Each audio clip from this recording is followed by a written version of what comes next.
Hey guys, and welcome back to the channel. Today we'll be looking at set 75399 from LEGO Star Wars, the Rebel U-Wing Starfighter. Released in 2025, this Andor-themed set coincided with the release of Season 2 for that show. One of my all-time favorite pieces of Star Wars media, animated live-action film, across all of them. I really loved the Andor show. The set here comes with 4 minifigures: Cassian Andor, Dedra Miro, an ISB tactical agent, and then K2SO. With 594 pieces, the set retails for $69.99. So though not really in line with that 10-cent price per piece ratio, this isn't the most egregious, pricing for a Star Wars set released within the last couple years. I was pretty sold on this set just for it being related to Andor, and I think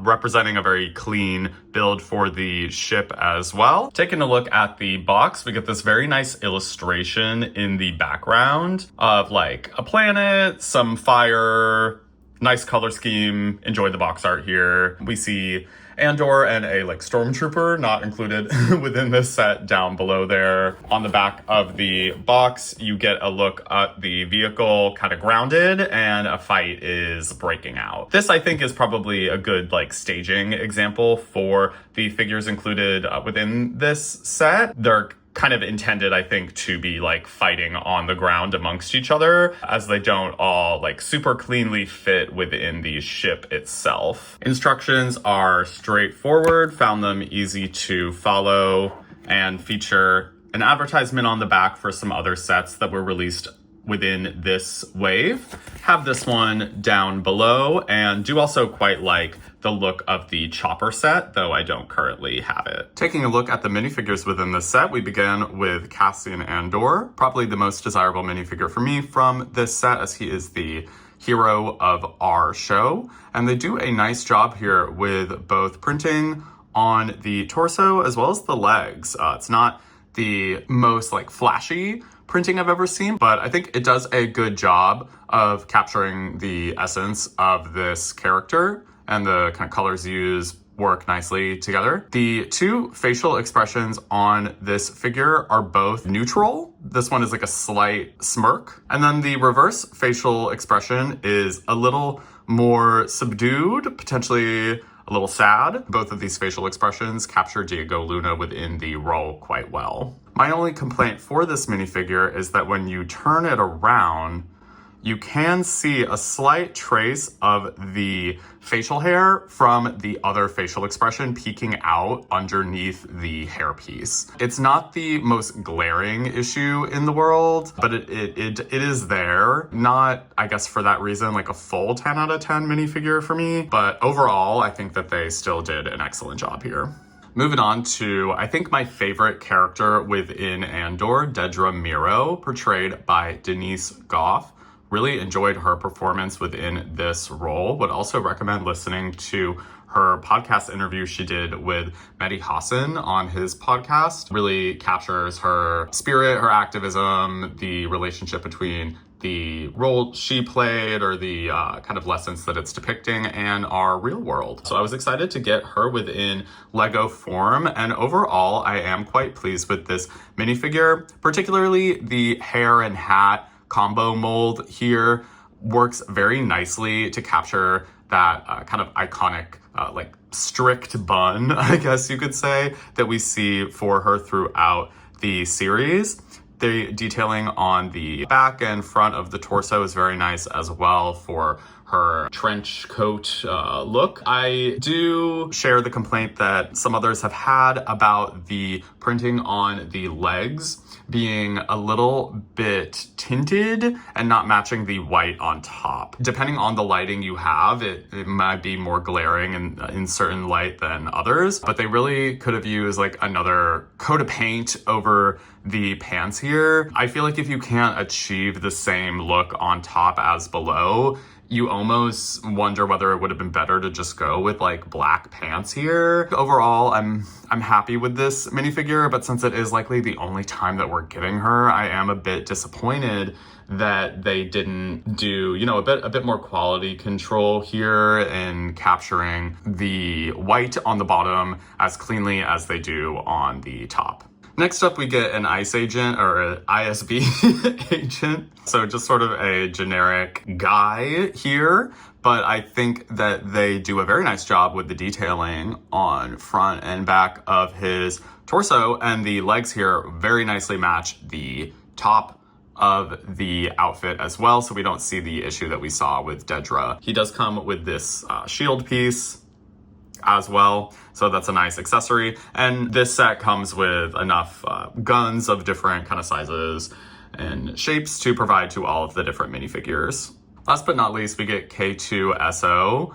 I really like this droid figure. Probably one of my favorite droids across all of Star Wars, maybe my favorite. I know that they have a buildable K2SO as well. May get that at some point down the road, but I am really happy at least to have him here included within this set. My favorite part about this figure, I like that they, you know, have these printing details on the front and the sides, but I just really like that they were able to capture his posture here. So when you stand him straight up, he's lurched forward, and you can create that like particular posture that he has, which makes him look a little eerie and a little kind of uncanny within the show very nicely in the way that you pose him here. Only issue is that compared to all the other minifigures in the set, it's most unclear where to place him. And I do find with droids, like it is kind of harder just to keep them standing on a flat surface, you know, without studs to attach. So that's a little bit of a downside when you kind of integrate the K2SO within the ship display, but very happy that they still included him here. And now for the U-Wing itself. Start with kind of a 360 look, so you can see it from the front. Very symmetrical across both sides, and a look at it from the back. The shaping of this ship looks very clean. It's easy to position on a shelf as well, and if you want to conserve space, you know, having it face forward and jut out a bit looks very nice as well. There are some stickers included within the set to capture some of these like pops of yellow. Overall, they blend pretty well against the white, which is sometimes an issue with color decorations like that. You do get 2 red stud shooters included within this set. I'm gonna go ahead and cast them aside for now and find them on the floor later. The engines within the back, I think, are nicely built. They kind of remind me of the engine builds that we see for like some of the midi scale ships, but I do like these little pops of transparent light blue. The sides of the ship here open up and feature a like storage area, which I think is best used for minifigure storage. You do see that there are these clips up top here. That's really to capture like the angle that these are being held in place by when you press up the sides, rather than storage for the guns when you're not using them. So I do tend to just keep the ammunition like attached to the figures within this set. There is this little like box here, but that's actually just brick built thin pieces on top of each other. You can kind of store 2 of the minifigures in here, but as you can see, it is a very tight fit and it's not quite tall enough that they can sit fully upright. Much nicer spatially is the cockpit on top of the ship for Cassian to lie within. They actually include this little feature in the back where when you just push this rod piece in, it triggers the front of the cockpit to pop up. You could just move it open manually anyway, but I kind of like that they included that as both a bit of a play feature, but also a nice way to reduce the fingerprint smudging that you're gonna get at the top of the windshield by having it kind of initially pop off a little bit. You see a sticker detail on the interior there, which I think looks nice. And there is space enough to have him seated, lying down, like he's not fully upright when placed within the ship, but I think it works. You can kind of just turn the gun to be pointed at himself. If you wish to close it with that still attached, then fly around accordingly.